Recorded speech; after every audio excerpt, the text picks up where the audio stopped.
మహారాష్ట్ర ముఠాలు తెలంగాణను టార్గెట్ చేశాయా? పక్కా రెక్కి నిర్వహించి మరీ ఏటీఎంలపై పంజా విసురుతున్నాయా? నిజామాబాద్లో ఒకే రోజు 2 ఏటీఎంలను కొల్లగొట్టిన దొంగలు ఒకే గ్యాంగ్ కి చెందినవారా? పథకం ప్రకారమే విడిపోయి చోరీకి తెగబడ్డారా? తెలంగాణలో కొన్నాళ్లు స్తబ్దుగా ఉన్న ఏటీఎం దొంగలు మళ్లీ రెచ్చిపోతున్నారు. పోలీసుల నిఘా లేని ప్రాంతాలను ఎంచుకొని పంజా విసురుతున్నారు. యూపీ, మహారాష్ట్ర, బీహార్ తదితర రాష్ట్రాలకు చెందిన గ్యాంగ్లు తెలంగాణను టార్గెట్ చేస్తున్నాయి. హైదరాబాద్ శివారు ప్రాంతాలతో పాటు జిల్లా కేంద్రాల్లోని ఏటీఎంలను దోచేస్తున్నారు. ఈజీ మనీ కోసం పక్కా ప్లానింగ్ తో రంగంలోకి దిగుతున్నారు. సినీ ఫక్కీలో చోరీ చేస్తున్నారు. నగదు ఎక్కువగా ఉండే ఏటీఎంలను గుర్తించి బూట్ చేస్తున్నారు.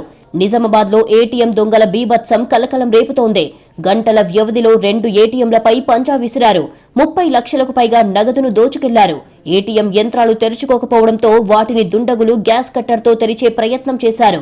సాయినగర్ ఎస్బీఐ ఏటీఎంలోకి ప్రవేశించారు. మిషన్లో నగదు తీసే ప్రయత్నం చేసినా ఫలించలేదు. గ్యాస్ కట్టర్లు ఉపయోగించి సుమారు 10 లక్షల నగదును చోరీ చేశారు. గ్యాస్ కట్టర్ ద్వారా మంటలు చెలరేగడంతో కొంత నగదు కాలి బూడిదగిందే. చోరీకి ముందు దుండగులు రెక్కి నిర్వహించిన దృశ్యాలు సీసీటీవీలో రికార్డయ్యాయి.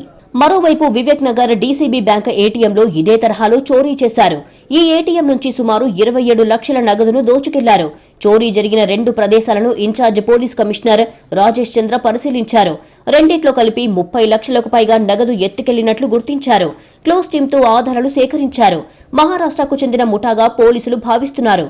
దొంగల ముఠాను పట్టుకునేందుకు 5 ప్రత్యేక బృందాలను ఏర్పాటు చేశారు. చోరీ జరిగిన తర్వాత దొంగల ముఠా కారులో వెళ్లిన ప్రాంతాలను పోలీసులు అలర్ట్ చేశారు. దుండగులు తెలుపు రంగు క్రెటా కారులో వచ్చినట్లు పోలీసులు ప్రాథమికంగా గుర్తించారు. మరో గ్యాంగ్ బైక్ పై వచ్చినట్లు తెలుస్తోంది. ఈ 2 ఘటనలపై పోలీసులు కేసు నమోదు చేసి దర్యాప్తు చేపట్టారు. కేవలం గంటల వ్యవధిలో 2 ఏటీఎంలలో చోరీ జరగడం స్థానికంగా కలకలం రేపుతోంది. దుండగులు 2-3 రోజుల క్రితం రెక్కి నిర్వహించినట్లుగా తెలుస్తోంది. చోరీకి పాల్పడ్డ దొంగల ముఠాను త్వరలోనే పట్టుకుంటామని పోలీస్ కమిషనర్ ప్రకటన విడుదల చేశారు. సీసీటీవీ ఫుటేజీ ఆధారంగా కేసు దర్యాప్తును ముమ్మరం చేశారు.